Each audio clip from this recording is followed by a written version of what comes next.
Hi everyone, and welcome back to National League Lowdown with me, Dan. As you can see, I'm joined by Craig and Mark tonight. Craig, how are you, mate? Yeah, not too bad, mate. Better performance from what I'm hearing from Braintree yesterday. I caught most of it on the telly as well. Weren't able to travel to Wealdstone, but better performance, but same result as we've been getting recently. A lack of goals and got a sucker punch towards the end. So hopefully onwards and upwards, and they can build on the performance rather than the result. Yeah, I mean, hopefully for you, mate, hopefully. And Mark, how are you, mate? You okay? Yes, hello, how are everybody? 4 points out of 6 for Mac. 3-1 win over Phil Brown's Peterborough Sports, which did get a little spicy with 2 red cards. One was completely unnecessary, but here's a hint: don't mouth off to the referee. And then yesterday, the 1-0 draw against AFC Telford. And if you can go and see Danny Elliott's free kick, please do. It is a peach. But yes, 4 out of 6, and an interesting FA Cup tie to come at Slough. Yeah, like you say, some interesting results there. And yeah, it's not worth mouthing off to the referees these days. They will definitely send you, don't take no nonsense, they'll send you straight off. So I just wanted to bring this up on the previous podcast. We had a comment that we don't cover York. I think the guy that commented was probably listening on mute, because when we spoke to Max, we talked about York a couple of times at length about how they were picking up results and they needed to build on it, which takes us into the deep dive. We're going to start with York, so this might appease some people, and we are covering York. 4-2 win, coming from behind against Eastleigh. Ollie Pearce with 2 goals and 2 assists in this one. Craig, what did you make of this one, mate? Yeah, I think you messaged me at half time and went, "Oh, we were right. We predicted them to drop points, and after a 4-0 win, dropping some points." And I said, "Don't speak too soon because I've got a lot of firepower," and that's ultimately what turned out to be. Ollie Pearce having probably his best game of the season, grabbing 2 goals and 2 assists, and being a very worthy member of our team of the week. But Josh Stones is the one that's probably impressing me more at the moment. He's just adding to his total, and it seems to be that now he's getting a consistent run alongside Pearce. They're doing really, really well. But probably the star of the show for me was actually on the other team, the Eastleigh team, and that was Luke Skinner. He's only a young lad.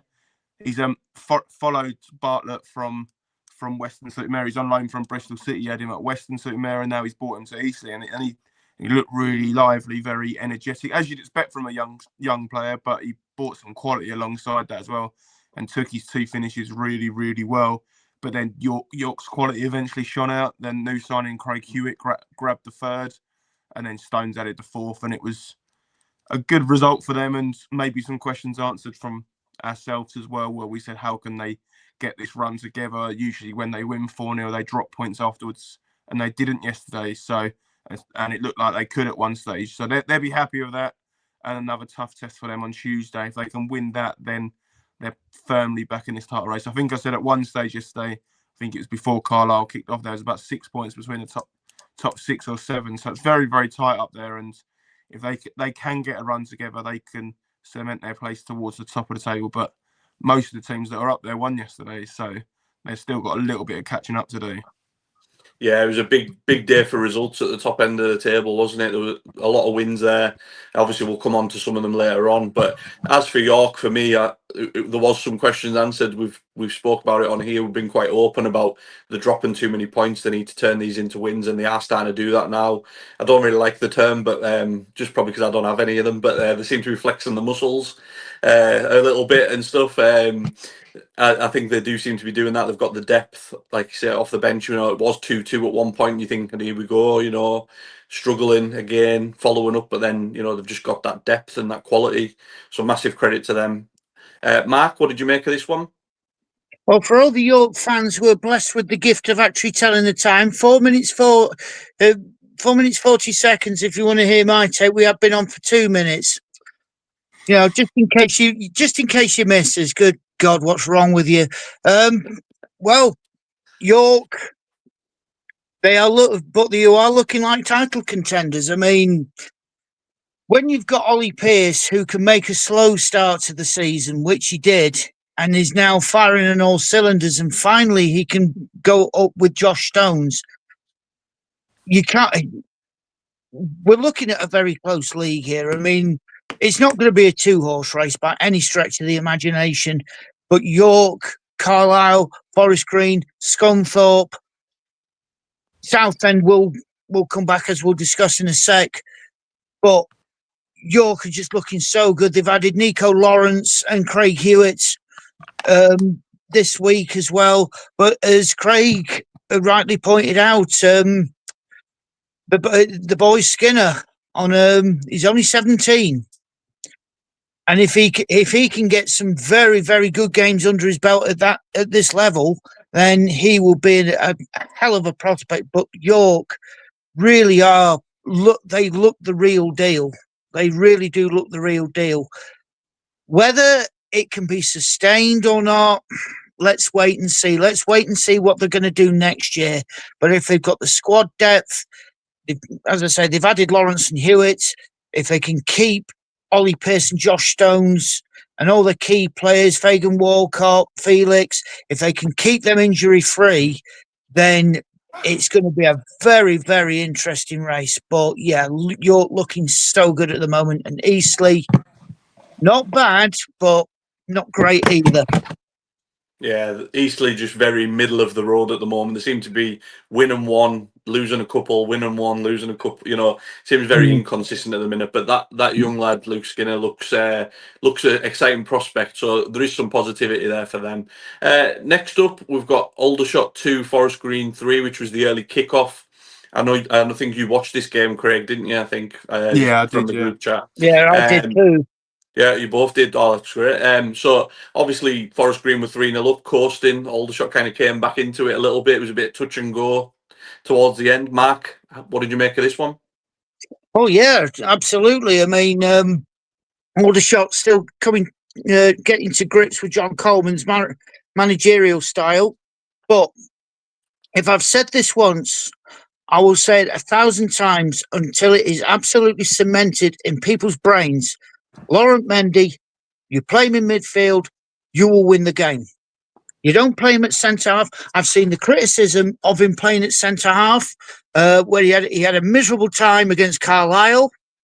He had a miserable time against Luton, but he's back in midfield and he can run the show. He absolutely runs the show. I don't think they're expecting to concede 2 goals in 4 games, in 4 minutes either. But John Coleman has to do something. I mean, this game was on the value for money scale, because you're thinking, 3-2, what is going to happen here? But I mean, they made a fight out of it. Kyle McAllister, absolutely vital to Forest Green. There's not a better winger midfielder. He can play either. When he's on it, he's on it. He's going to be so valuable to Robbie Savage. But Mendy in midfield always works for me, brother. Nice. Just for me, at the outside looking in, I worry for Aldershot. We talked about John Coleman, and I think we talked before we went live, Mark, didn't we, saying about he was obviously very successful at Accrington, but since he was at Accrington, he hasn't really lived up to that anywhere else he's been. Yeah, so I he's do never worry for worked them. anywhere else for some reason or another. Yeah, so I do worry for him here. And I looked at their form; they lost 7 and drawn 1 of the last 8 games. That is well, needless to say, it's relegation for it, but it's just dreadful form. Yeah. I don't know where the next win comes from for them. Big changes needed, but massive credit to Forest Green. Obviously, they lost at Carlisle, but they have got back on track. Winning games again, and obviously climbing the league again. But we did say how were they going to react to losing at Carlisle, and how was Savage going to react, and they seem to have reacted really well. Craig, what did you make of this one, mate? Yeah, I think there's a lot for John Coleman to analyse from a Aldershot perspective. I think all 3 goals were fully avoidable. They could have easily prevented them, and it was rash defending, sometimes just swinging a leg and not really clearing it, and then Forest Green working the overloads. And credit to them, they took their chances when they come along. I think the commentator summed it up well. He said, we all know Forest Green are better than us, so why are we giving them a helping hand along the way as well? Which I think summed it up quite nicely, that game. And then they did give Coleman some positives in the second half with the way they came back, but Forest Green had probably just taken their foot off the pedal a little bit, which would have frustrated Savage. And then as soon as they put it back on it, they kind of saw out the game. Aldershot are probably very lucky at the moment that the likes of Sutton, Braintree, Morecambe and Truro are not putting up any trees themselves because, like you said, their form's been disastrous. But somehow, and it's on goal difference only, they're staying out of the relegation zone. Like, there's times yesterday where Braintree had jumped above them by a point, or Morecambe, when they were winning, were out the relegation zone. But Aldershot will be pleased that they're not in the bottom four, but they need to change something because they are on a downward spiral at the moment. And they've tried to change the manager. It hasn't worked yet, although that may have been more the manager's choice of leaving, shall we say, on that one. So that they definitely need to do something because, like you said, National League South could be looming pretty quickly for them otherwise.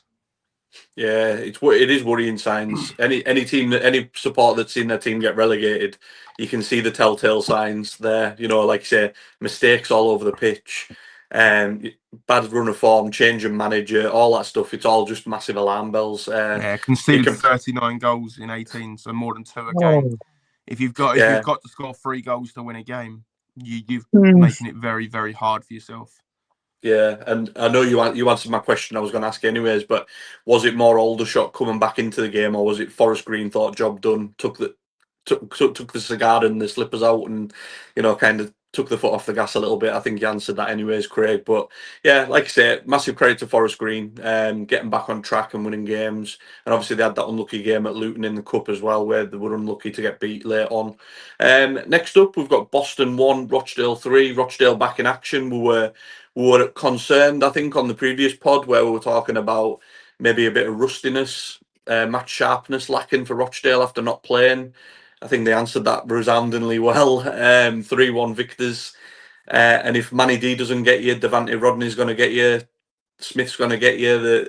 Again, quality all over the pitch. Craig, what did you make of this one? Yeah, a fairly comfortable away day win for Rochdale. Nice to see them rotate their scorers around a little bit. Tyler Smith coming off the bench for Devante Rodney, who had already scored and missed a penalty in that time as well, and adding 2 goals. And Manny D only getting an assist. And we spoke about this with Regan Linney the other day. It's nice for the club and nice for everyone else to see that there is teammates that will chip in if they don't score.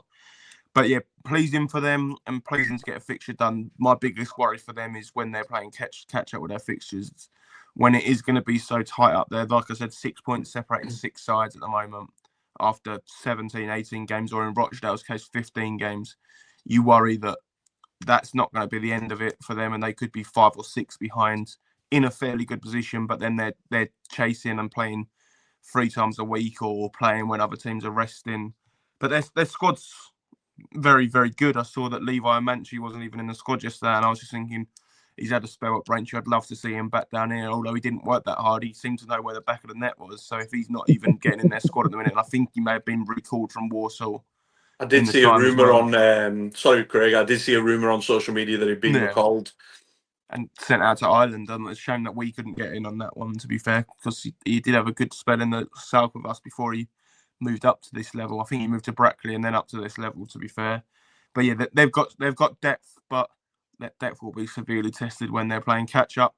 Boston, one of those sides that's probably a game you'd expect them to lose, and they did, but that does mean they're just constantly looking over their shoulder. I'm just getting a table up now. There is a mini gap forming now between Gateshead in 19th and Aldershot in 20th, and Boston are above that in a little cluster on 20 with Altrincham, Brackley, Boston and Yeovil on 20. But you wouldn't say any of them, probably another Altrincham now, to be fair, that are in good form. So they'll all be looking over their shoulder slightly as well.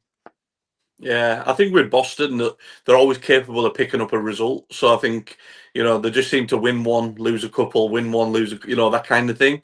Yeah, so I think that there will be the others down the bottom are doing nothing. Exactly, that's what I mean. So they will be looking over the shoulders, but I think they'll always know that they've got a result in them, they've got a performance in them. Whereas the other teams we've mentioned, we will come to them later on, don't even look like they've got a performance in them. Obviously, we mentioned about Aldershot. So, but just before we move to Mark here, I just wanted to mention, obviously, National League Lowdown's now on TikTok. So I had a bit of a debate with a Rochdale fan on TikTok recently. I posted my review of the Carlisle game last night. And he was saying about the games in hand that Rochdale have got, and you won't be top for long, and all that kind of stuff. Just and I was like, I would rather have the points on the board than be playing catch up. There's so many games that I think they're the three behind. Do you know who their 3 games are in hand, Dan? I think I remember you saying, but if you can remember them, they're all Scunthorpe, Southend, and York. Yeah, that could be 9 points, could be 6, could be 3, but very easily could be 0 as well. Points on the board trump games in hand every day for me. 100%, mate. 100%. We've seen it a lot in football over the years, where teams have got games in hand, they're favourites to win whatever they're going to win, and they end up slipping up because the pressure's too much. And especially at this level, if they're playing 3 games a week or something like that, it will take its toll. But yeah, so just obviously plugging our TikTok channel on there, National League Lowdown. We're going to be posting match reviews, match previews. If you want to follow us on there as well, feel free. I'm going to be posting a York Rochdale preview over the next couple of days, and Craig's going to do Tamworth Forest Green as well. So keep an eye out for them. Mark, what did you make of this game, mate? That's a very odd thing to do, is bragging about how many games in hand you've got. You've got to win those games in hand. And I'm not sure who the Rochdale fan was on this TikTok odyssey that we've now undertaken here, but son, do not, let me tell you, you do not count your chickens, my friend, because you had the opportunity in the summer to get that paddy field of a pitch sorted, and you didn't do it. Now it's either going to help you or hanker you down, and it's going to hanker you down, because the more game Halifax managed to do it. They were having home games called off left, right, and centre. But if the best that you've got, if the best response that you've got is, but we've got games in hand, you lose those games in hand, you lose your momentum. So be careful what you wish for. But they got what they wished for on Saturday. Old Devante Rodney's no plonker, apart from the penalty. But as you say, they can bring in. They don't have to rely on Manny D. We promise we will learn your surname, sir. When he comes on the pod, we'll learn his surname. Yeah, exactly. Elocution lessons, courtesy of the National League Lowdown. Sam Beckwith, another outstanding defence. I'm a massive fan of this guy. He is the rock of the Rochdale defence. Boston. I'll get to it in the 6 and 6, but I do think they are missing a particular midfielder who went to Altrincham in Keaton Ward. But they are like Eastleigh, but in the bottom half of the sense, you just don't know what result they're going to get. But Graham Coughlin, if they don't want to get sucked in to a relegation battle like Aldershot will be sucked into, then he needs to sort it quickly. But a good run, but is the Keaton Ward departure coming back to bite them? I think it is. Interesting point. Like I say, it was a big day for the teams in the top part of the league. Next one, Brackley 1, Boreham 3, another comfortable away victory. We talk about squad depth, quality all over the pitch. Boreham Wood's another one. They're absolutely firing. If Matt Rush doesn't get you, Abdul Malik gets you. Sousa gets you. They've got so many attacking talents, and I don't know if either of you seen Sousa's goal, a goal of the month competition winner there potentially. I know we're going to talk about some others as well, but that was a great strike as well. But yeah, massive result for Boreham Wood. They're flying high. They don't look like letting up anytime soon either. Mark, what did you make of this one? And Luke Garrett's going to get a knighthood if he or some sort of award. Don't throw knighthoods out left, right, and centre, David Beckham. But he has got Boreham Wood just playing like they are the best team in the league. I mean, Zach Brunt again was so good. I mean, I struggle to see what Barnett don't see in this guy. I struggle. He's excellent. You could argue, maybe it's the level he's playing at. Well, you're never going to know if you don't play him in the higher level that he went up to. But Barnett's loss is certainly Boreham Wood's gain. Abdul Malik, oh my goodness, get £200,000 on his head. Matt Rush scoring again. They did lose the goalkeeper who they had on loan. They brought back Nathan Ashmore, and I've seen Nathan Ashmore play before. He's a very, very competent goalkeeper. But Garrod, this is like watching Luke Garrod two or three seasons ago when he was absolutely pushing Boreham Wood to the limits, and now he's pushing them even more. Brackley, yeah, you could say it was one of those games where a draw would have benefited them, but with Boreham Wood doing so well, and as you say, the firepower that they've got, if it's not Abdul Malik, it's Matt Rush. It's an absolute embarrassment of riches. But Brackley, the teams below them, they're too busy shooting each other in the foot. So it's up to them to get the points that they need to, but again, they'll need to do it quickly. But yeah, Garrod at Boreham Wood. I think I've got my manager of the season already. It's a big call this early on. Craig, what did you make of this one, mate? Yeah, I think you guys have summed it up really well, and I think it was a fairly routine away win, which, when we were doing the predictions, was kind of where most people were heading on. Quite a lot of the games this weekend, to be fair, were fairly routine away games, and it turned out to be the case here. Brackley, 120 minutes last weekend, first away win Wednesday, I think it was, at Braintree. Boreham Wood can almost be a bit of a free hit for them.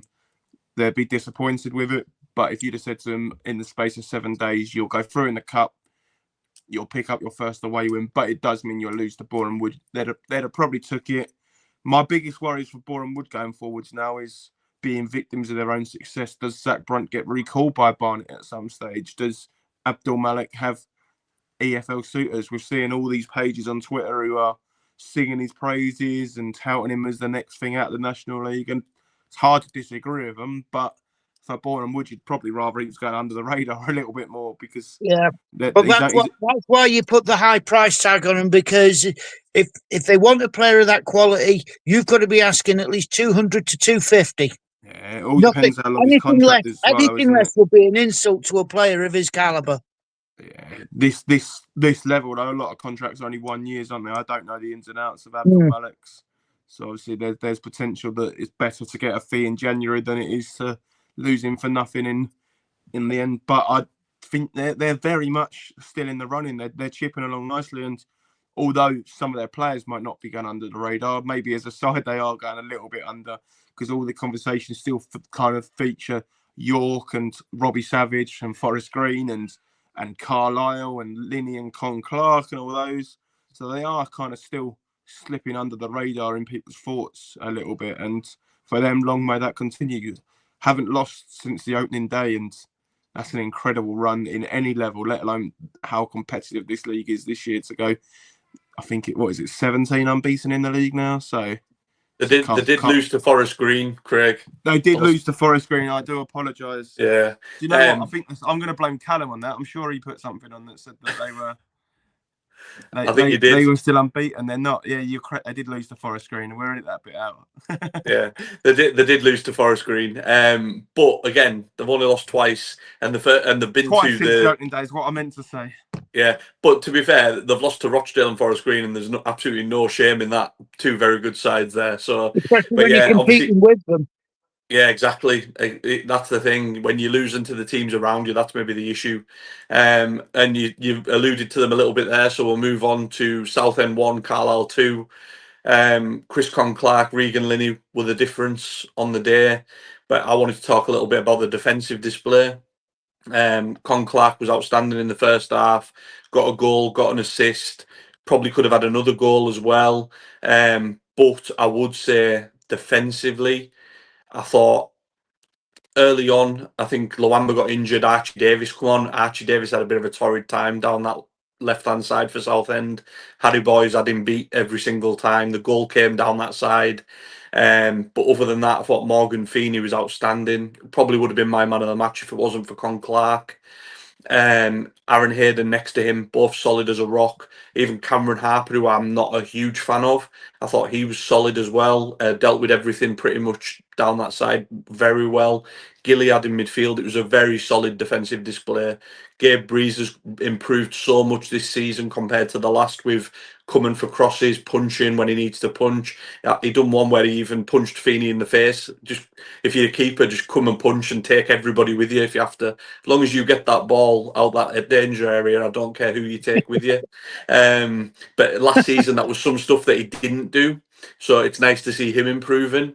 But I did say to Mark Craig earlier on, I do worry a little bit about some of our away performances. I know Scunthorpe was a bit like that as well, where it was like backs to the wall. Can we sustain that kind of performance and keep picking up them results? I'm not so sure. I would say I think Southend were very unlucky. They had chances. Breeze made some saves. Feeney made a great clearance off the line. It could have easily been a draw. It could have easily been a draw, same as when we were at Scunthorpe. I do worry about sustaining those kind of performances away from home. I do think we do need to improve at managing the game and keeping the ball a bit better personally. But huge win. I'm not going to be negative about it. Absolutely massive win. Top of the league. Obviously, I know Rochdale have got games in hand. That's been pointed out to me. But Carlisle's top of the league, and considering we've had back-to-back relegations in the last couple of years, I'm just going to enjoy us being top of something for the first time in a long time. Craig, what did you make of this one, mate? Yeah, for Carlisle, unbeaten in 7 in all competitions now, including that obviously fantastic heroic comeback against Reading. Probably the only blip in there was the 1-1 draw with Yeovil, but you can always drop points in this league. So the fact that they've backed it up with 2 league wins since then and plenty before then shows they're in a really good place. As you said, they're at the summit now, and they probably made that signing that you want a team at the top to make, to show that we're serious about going up, winning the title here. And Chris Clark is paid back the loan fees that they're having to pay for him at the moment, and we'll be shocked if they don't try and make it permanent straight away in January when the Football League window opens. Obviously, the National League one stays fully open all the way through to March. But yeah, it's a great performance. Sorry, not necessarily a great performance from them, but a great result away from home. As you said, probably need to improve on a few things, but grinding out results is never a bad quality to have. And you've mentioned in the past, if you had the ability to grind out some results last year, maybe you wouldn't be sitting here talking to us now, kind of thing. You'd still be in the Football League. So it's good that they've got that quality of grinding out the results, but as a fan, you know that's not going to last forever, and just turn that screw on a little bit more and make the games a little bit more comfortable. Southend, a little bit of a blip after a really good October, going out in the cup to Wealdstone, dropping points against Woking, and now defeat here. It's been the opposite of October. It's been a very slow start to November, but I'm sure they'll be looking to bounce back, and they are kind of the 7th best, should we say now. There seems to be a 6, and then them and the likes of Wealdstone, Tamworth, Halifax in that little cluster now, but you'd probably expect Southend to probably have that 7th position on lockdown, and it might be pretty underwhelming for who's going to take the playoff spaces this year, but the top 6 could look like it could be a hell of a race.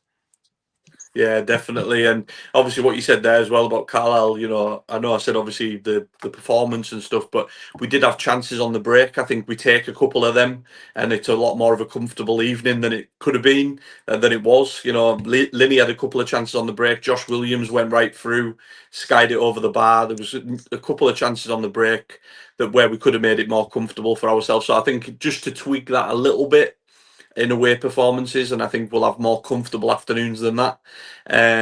But yeah, Southend, I think they are, I agree, probably 7th best. And I would, like, if I had to pick now, I would be expecting them to get that last playoff place that's kind of up for grabs. Mark, what did you make of this one, mate? Well, despite your best efforts, Dan, I'd prefer it if the goalkeeper caught the ball instead of trying to render his teammates unconscious by punching them. But sometimes you can't catch them all, though. Well, he needs to improve. It's his job. All right, Kim.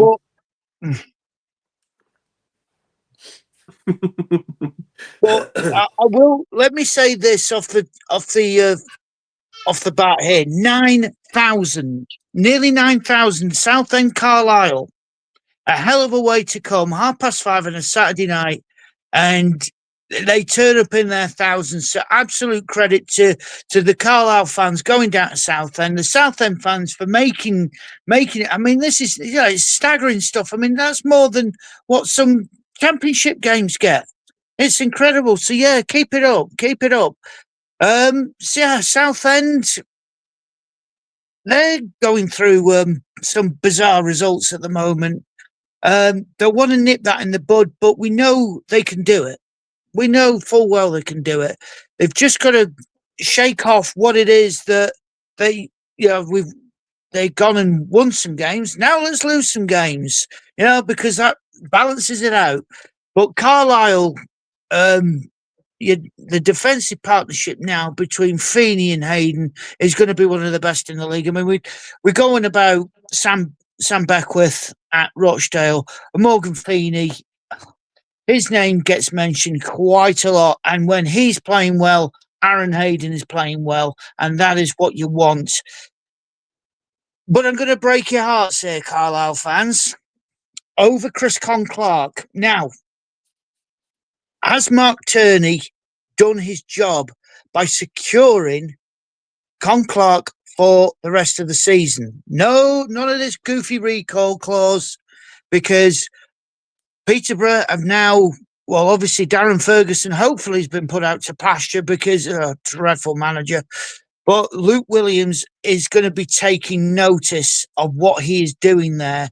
And I've just hoped that Carlisle United have been smart and have secured Clark with maybe a view to a permanent transfer or having no recall clause, because that could alter the momentum. It could alter the trajectory of Carlisle's season if he is allowed to be cherry-picked back to Peterborough so easily.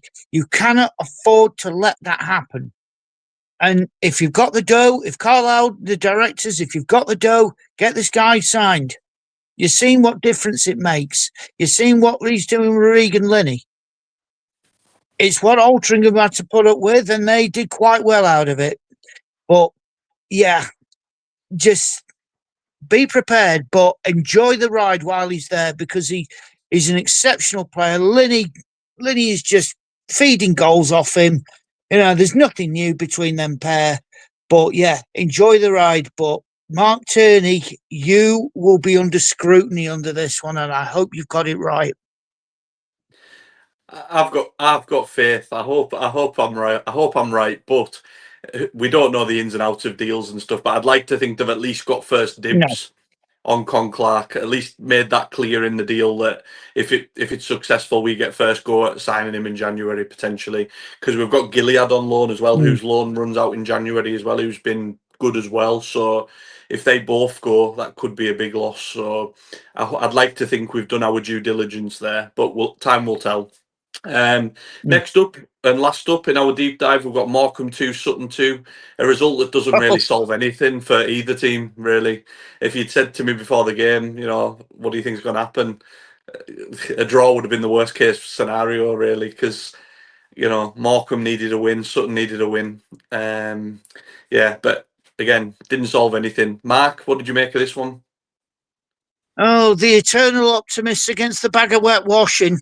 The bag of wet washing being Sutton, and for anybody who's not heard what I've said about them in the past, yeah, it doesn't help anybody, this result. I mean, the Morecambe manager said it felt more like a defeat. Could have been avoided if your defence hadn't gone all kamikaze on you, but it's very hard to see where a win's going to come from. I mean, we've said this during this podcast. We've said it so many times, but I know Sutton have got a new manager in. They've got to give him X amount of games, to try and get the ball rolling. But Morecambe, I don't get him. I mean, are they still trying to figure out where to play all these players that they that they brought in, I'm not sure. They're a baffling club. They're an absolutely baffling club, Morecambe. You know, they want to snatch defeat from the jaws of victory. And you're 2-0 up. You're 2-0 up. You should be going into your dressing room at full time, still 2-0 up. You don't sit back. Go and get another goal. Again, it's your job. Go and get another goal. Secure the game. Do not rely on such a flimsy lead, because Sutton, to their credit, they came back and they did it. They did it really well. But they're both teams are putting themselves in positions they probably would rather not be in, and they've got to improve on that, because the way the hirings and firings in football in general, if Sutton don't get it right, off you go. If Morecambe don't get it better, off he will go, and then it's up to somebody else to do it all over again. But just the consistency. Decide what you want and stick to it, because at this moment in time, you are looking at your bottom four, because nobody seems to want to get out of it. It's definitely looking that way, isn't it? Like Craig mentioned earlier, there's a gap opening up. There's like the 5 at the bottom, and then everybody else. It's looking like 4 from 5 at the minute, and that's why a draw on Saturday didn't really solve anything. Craig, if obviously, they're not careful, Dan, it will turn into a vortex. Craig, obviously, you're a Braintree supporter. Watching that game, a draw, you were probably quite happy with that, were you? Yeah, I think it was the ideal result for us, but that would have been even better if we could back out with something at Wealdstone, which unfortunately we weren't able to do despite a good performance. But Mark will come on to that one in his 6 in 6. But yeah, 2 goals from Morecambe, though, had some outstanding quality to them. Aziz's goal, the technique on that volley was outrageous. You can see why he's been in the academies and being featured for Arsenal in the Europa League with that kind of technique that he's got there. And Jake Kane, who come from Liverpool's academy, hit a lovely one from the edge of the box. And then you're thinking, Louis said it's season over for Sutton, we're down. Excuse me. And then about 5-6 minutes later, it's 2-2. And that seems to be a theme of Morecambe, is they concede in clusters. Whenever they concede, you can almost put your house on that they're going to concede again. And unfortunately for them, that happens again. But yeah, a result that suits nobody other than the teams around them. And even none of them, like I said, none of them could really benefit on it, other than Altrincham, who have managed to get themselves out of a bit more trouble. But yeah, two poor sides fighting down the bottom, and a draw just doesn't suit them. So they'll be looking to bounce back at the weekend with positive results, but without being disrespectful to each other, probably harder fixtures than the one they had this weekend as well to try and get points from. Yeah, I agree, mate. I agree. Obviously, that's our deep dive over with. Mark, it's your turn for 6 in 6 minutes. Fire away, mate. Yes, 6 in 6, and we'll start off with Truro and Altrincham. It is looking very, very desperate for Truro at the moment. They just seem marooned with no escape routes from that bottom spot. But weirdly, they're only 1 point of getting out of the bottom 4. That's how convoluted that relegation zone is. Altrincham, much needed points. Neil Gibson will be wanting to make the Altrincham job his own. This will certainly help. And Keaton Ward, you, my friend, are going in for our goal of the month. I guarantee you. And you two better listen, because that's what's happening. Next one, Halifax 0, Hartlepool 1. You will find a bit of a pattern in the first 5 games here.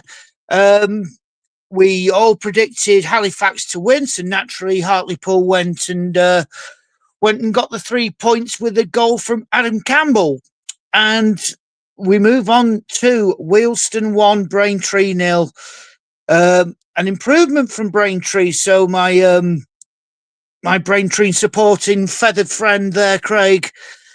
Daniel, and please forgive me for this, Daniel Nkrumah with the goal for Wealdstone. Anthony Giorgio getting a red card, though. But Braintree still a lot of work to do, and Wealdstone still bubbling under the playoffs. Now, this one, Tamworth 0, Woking 1.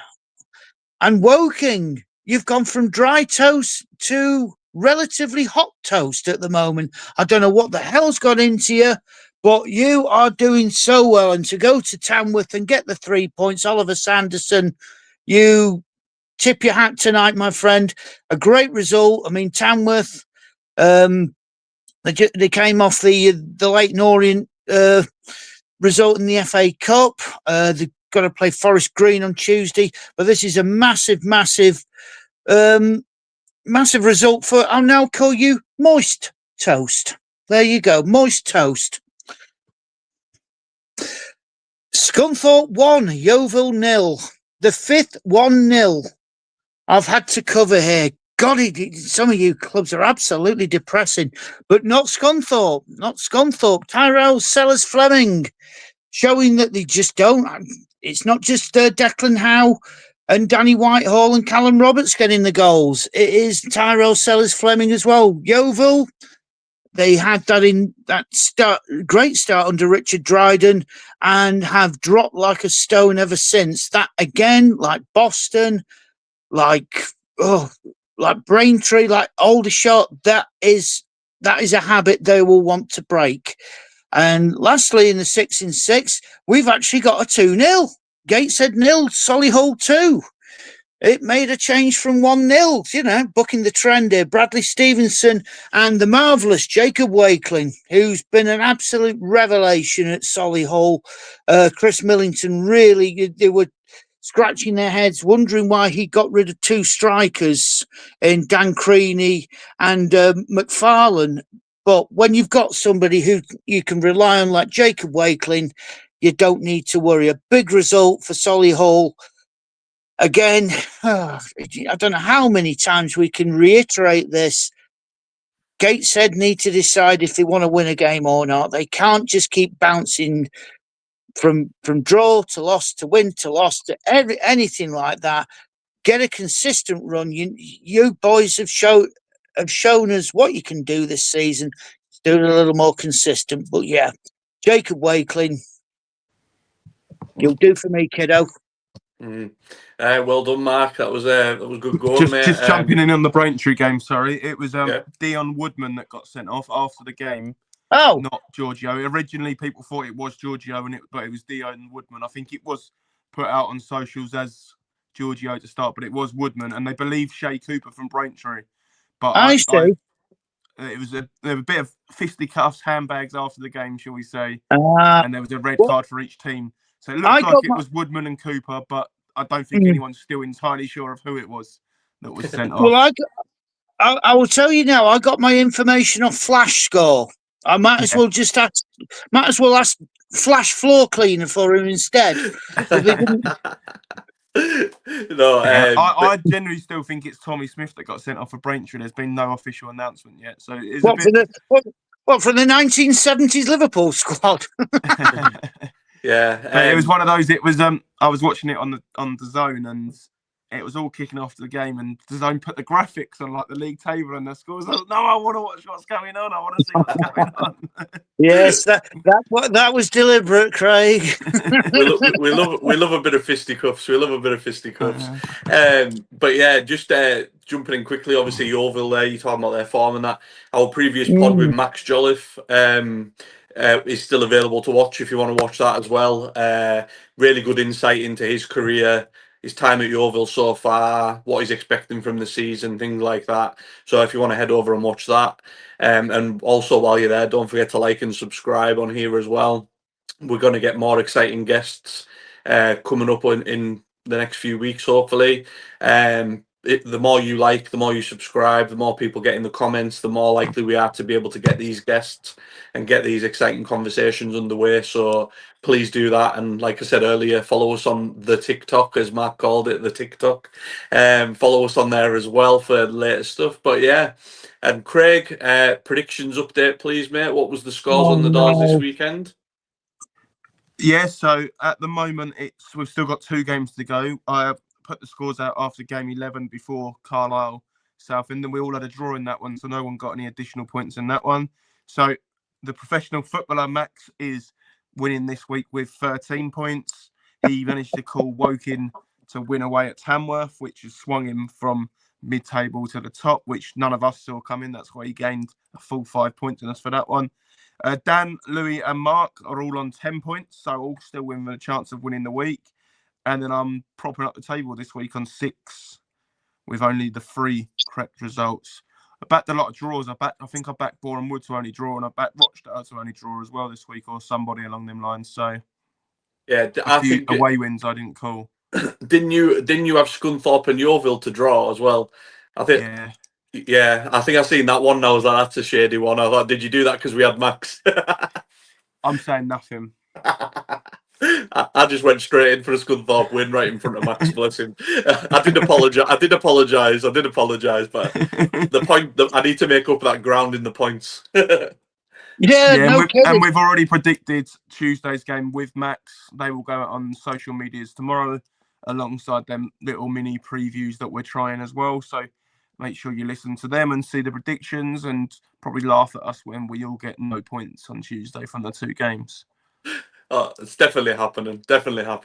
But yeah, obviously predictions going well for some of us, not so much for others. You speak for yourself, mate. I am speaking for myself. I noticed.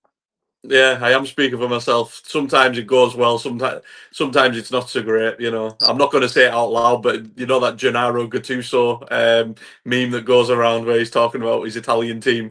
Sometimes they're good, sometimes they're not. We'll just put it that way before we leave. That's my predictions. That's my philosophy on predictions. Sometimes good, sometimes not. But yeah, thanks to Craig and Mark for joining us as always. We'll be back in midweek, but keep an eye out on TikTok for our previews for the midweek games. We'll probably get them wrong anyways, but keep your eyes peeled for them. And thanks everyone for watching.